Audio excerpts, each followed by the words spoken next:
man sitting in a car in a Walmart parking lot in Homewood, Alabama. He's not there getting groceries. He's negotiating a price to have his wife and children killed.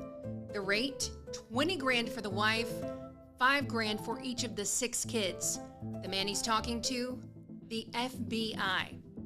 The hit wasn't coming, but the money and the intent, according to the government, was real. And this case is far from over.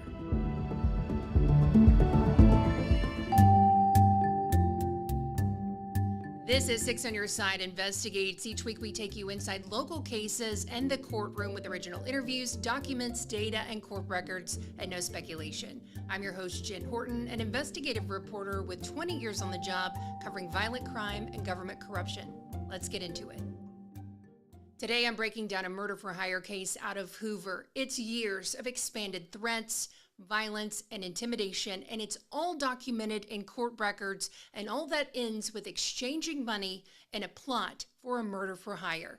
This man pleaded guilty to all 7 counts in federal court, and there's a new twist. Now he says he didn't do it. Let's start at the beginning. We're talking about Mohammad Mohammad. He was born in 1961. He's a business owner. He owned American Plumbing Services in Homewood. He was married. He had 6 children. 5 of them born right here in Alabama. By the fall of 2024, Mohammad had a documented history of violence and acrimony with his own family, protection from abuse orders, stalking charges, cars set on fire, GPS trackers placed on vehicles. According to court records, it all came to a head September 21st, 2024. That's the day Mohammad met a man in a Walmart parking lot that he believed was a hitman, put him in his car, and drove him all around Birmingham.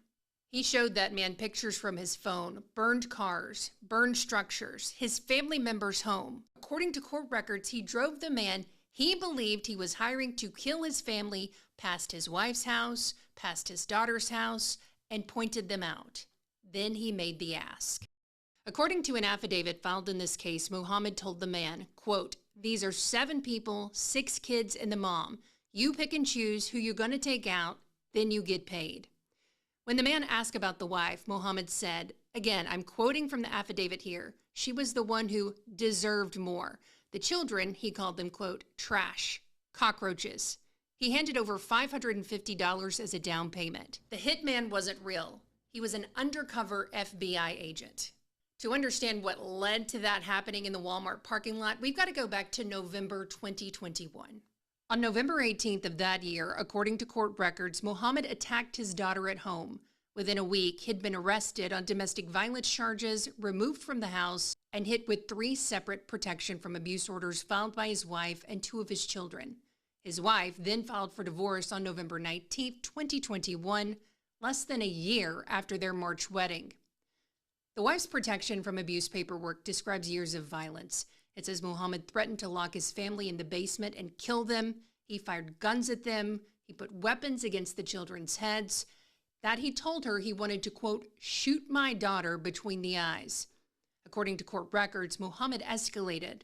In April 2022, he was arrested for stalking after placing GPS tracking devices on family members' cars in violation of those protective orders. Then came the fires. January 3rd, a vehicle belonging to his wife's friend was burned. A suspect vehicle captured on surveillance had been purchased by Mohammad, according to Hoover police. January 4th, his son's truck torched in the driveway of the family home. September 20th, 2023, his other son's SUV and 3 other vehicles burned in a suspicious fire. December 10th, 2023, his daughter's Toyota Avalon. 12 hours earlier, Mohammad had sent a friend to call his wife, asking her to reconcile. She said no. According to court records, when Mohammad was arrested in December 2023 on a protective order violation, a recording is referenced.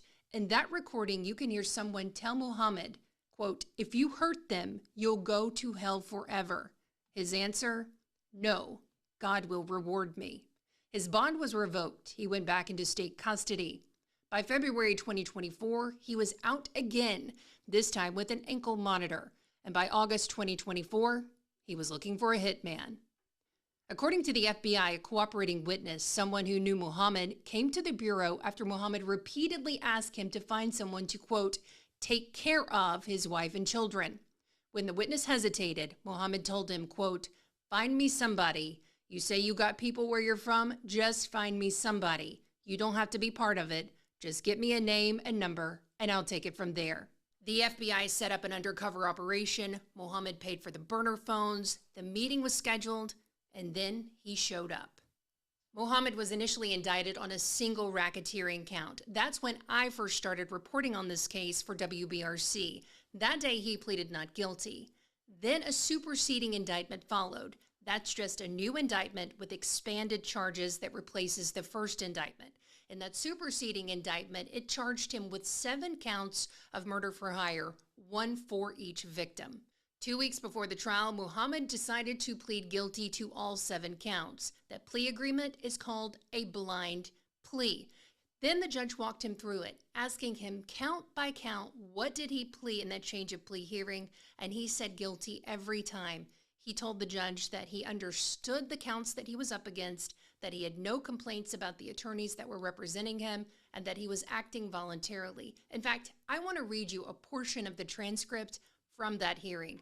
I'm going to voice the question that the judge asked him, and then I'm going to say his response. We'll start with the judge. And do you understand that the court is not bound to impose a sentence that's within guideline range? Yes, ma'am. Do you have any complaints or concerns that you wish to raise about the work that Mr. Threet or Mr. Robbins has been doing for you? No, ma'am. Have you had enough time to discuss your constitutional rights with your attorneys? Yes, ma'am. Do you understand those rights? Yes, ma'am. If you plead guilty today, will you be giving those rights up voluntarily? Yes, ma'am. So do you wish to plead guilty to counts 1 through 7 today? Yes, ma'am. Is that because you were guilty of the conduct charged against you in those counts? Yes, ma'am. Then how do you plead to count 1? Guilty. How do you plead to count 2? Guilty. How do you plead to count 3? They stop. He has an off-the-record discussion with his attorney. Then the judge says, I'm going to ask you about all 7 counts because I have to know your plea on each count. How do you plead to count 3? Guilty. How do you plead to count 4? Guilty. Can you give me a second, ma'am? Sure. Take your time. He then talks to his attorney again, off the record. Yes, ma'am. She says, all right. So count 4. Yes, ma'am. What is your plea? Guilty. How do you plead to count 5? Guilty.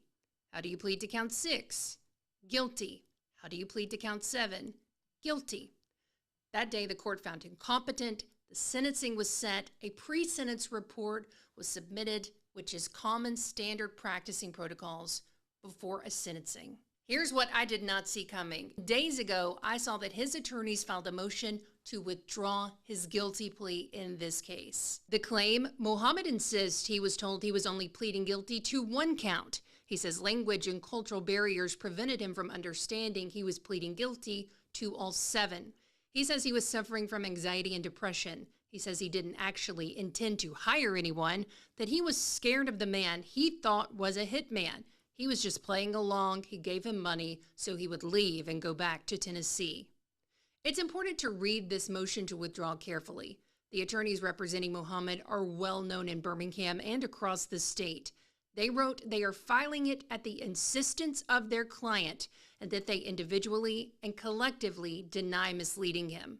The government's response, filed this past Friday, is blunt. They note that he has been living and working in the United States for 30 years, owning his own business, that his family was born here. The government also notes the timing. Mohammad didn't seek to withdraw his plea until after he saw that pre-sentence report, specifically the sentencing guidelines or the potential sentencing ranges he could face in federal prison. I'm going to read the government's response. Almost a year after pleading guilty, they write, the defendant still refuses to accept responsibility for his actions.